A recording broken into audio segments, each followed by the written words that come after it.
안녕하세요. 책 읽어주는 강사 손정입니다.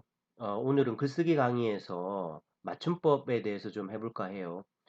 우리가 글을 쓰다 보면, 물론 뭐 인터넷에서 찾아보면, 사전에서 찾아보면 맞춤법을 확인할 수도 있지만, 그거를 쓰는 과정에서 일일이 하기가 쉽지가 않죠. 근데 이제 쓸 때마다 이 말이 맞나? 아니면 띄어쓰기 여기가 맞나? 이런 게 알쏭달쏭할 때가 굉장히 많잖아요. 그 중에 대표적인 거 몇 가지를 한번 시리즈로 해볼까 합니다.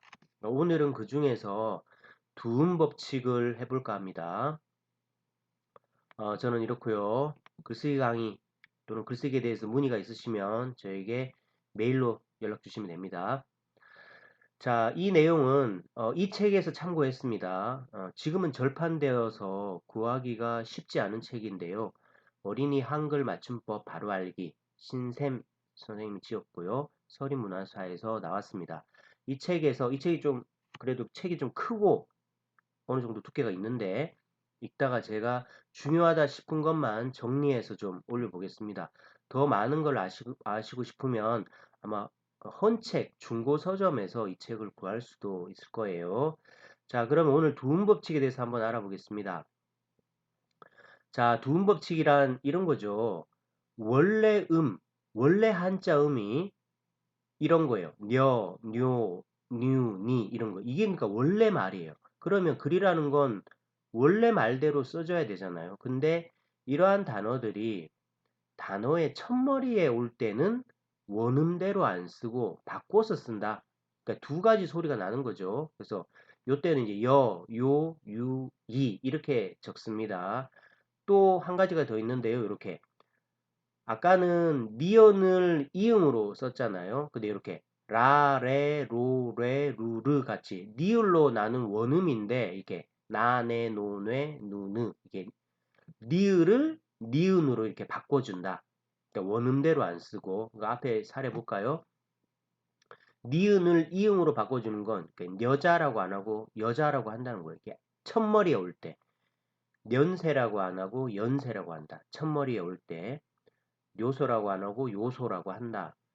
닉명이라고 안 하고 익명이라고 하고 레의라고 안 하고 예의라고 한다. 원래는 우리가 이게 뭐 차례를 지내다 뭐 이럴 때는 차례라고 하잖아요. 그죠? 뭐 의례, 홀례 할 때는 원래 원음대로 레를 쓰지만 이게 첫머리에 올 때는 예를 쓴다라는 거예요. 이게 이제 두음 법칙이죠. 요것도 보면 뭐 이렇게 올레자잖아요. 그죠? 오는 날이 내일이니까 올레자인데 레일이라고 안 하고 이렇게 첫머리에 오면 내일이라고 한다는 거예요. 로인이라고 안 하고 노인이라고 한다. 그리고 이제 뭐 락뇌가 떨어진다 할 때 그 락뇌잖아요. 근데 뇌성이라고 안 하고 그 락뇌 소리 뇌성이라고 한다. 루각이라고 안 하고 누각이라고 한다. 이거 이제 뭐 병의 루 같은 건 원래 루잖아요. 근데 앞에 올 때는 누각이라고 한다라는 거예요. 그런데 이제 이게 왜 두음 법칙이 이렇게 중요하냐? 뭐든지 예외가 있기 때문에 이게 공부를 해야 되는 거고 헷갈리는 거예요. 그죠? 그러니까 그런 것들을 알아보겠습니다. 이런 거. 이게 이제 원래 이런다는 거죠. 단어 첫머리가 아니면 원래 음대로 원음대로 적는다. 이게 이제 계량, 수력발전소, 홀례, 와룡, 하류, 도리, 쾌락, 거래, 연로, 락뇌. 이게 이제 원래 음이라는 거예요. 그러니까 첫머리가 아니면 원래 음대로 적는다. 그런데 이제 예외가 있겠죠. 첫머리가 아닌데도 원래 음대로 안 적고 두음 법칙을 적용하든가. 그러면 또 첫머리인데도 두음 법칙을 적용 안 하고 또 이제 원음대로 뭐 쓰든가 뭐 이런 게 또 있을 수 있겠죠. 그러니까 그런 걸 알아보겠습니다. 이거 첫머리더라도 원음대로 적는 거. 아까 이게 앞에 보시면 첫머리면 원음대로 안 적죠. 여자 여자라고 안 하고 원음대로 안 하고 여자라고 한다는 거예요. 근데 첫머리인데도 원음대로 써준다. 언제? 이렇게 여기 띄어쓰기를 했으니까 얘가 첫음이라고 봐야 되잖아요. 근데 몇 리냐? 그러니까 원음을 쓴다는 거예요. 그러니까 그럴 리가 없다. 이게 그럴 리 이것도 한자예요. 그래서 그럴 리 이게 띄었잖아요. 그러니까 리.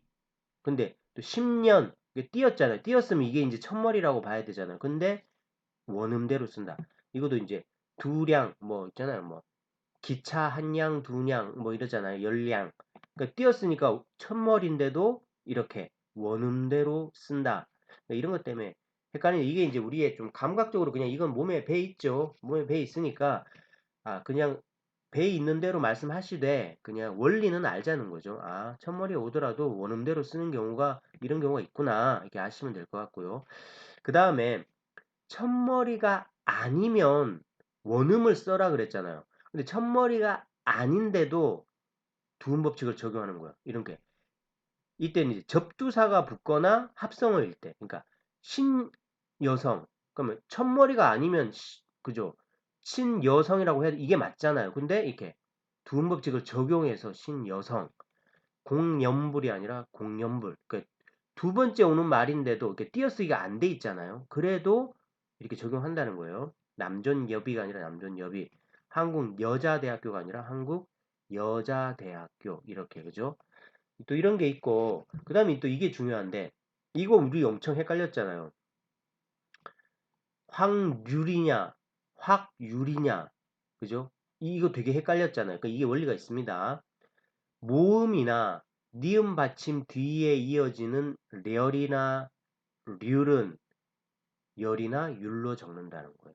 그러니까 이게 띄어쓰기가 아니고 첫머리가 아니면 원음대로 써야 되잖아요. 그러면 렬, 률 이렇게 써야 되잖아요. 그런데 모음이나 니은 뒤에 오면은 두음 법칙을 적용해 한다는 거예요. 그러니까 여기 이 받침이 없으니까 그냥 모음으로 끝나잖아요. 나, 열, 치, 열, 비, 열, 비, 율.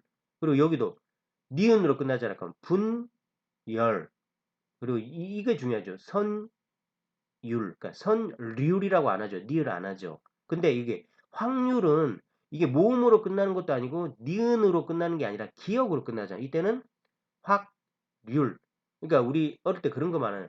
그 야구 선수 선동열이냐, 선동렬이냐, 그죠? 그러니까 모음으로 끝나는 것도 아니고 니은으로 끝나는 게 아니고 이음으로 끝나니까 선동렬이 되겠죠, 그죠? 이게 이제 두음 법칙의 원칙입니다. 요렇게 화면 이게 영상 보시면서 요 원칙만 좀 잘 아시면 이제 잘 적용하실 수 있을 것 같아요. 그래서 더 많은 사례 보시고 싶으면 이 책 참고하시고요. 자, 오늘은 한글 맞춤법 가운데 두음 법칙만 해봤습니다. 다음에는 또 띄어쓰기라든가 그런 것들 이렇게 단위별로 한번 해보도록 하겠습니다. 책 읽어주는 강사는 오늘은 여기서 마치겠습니다.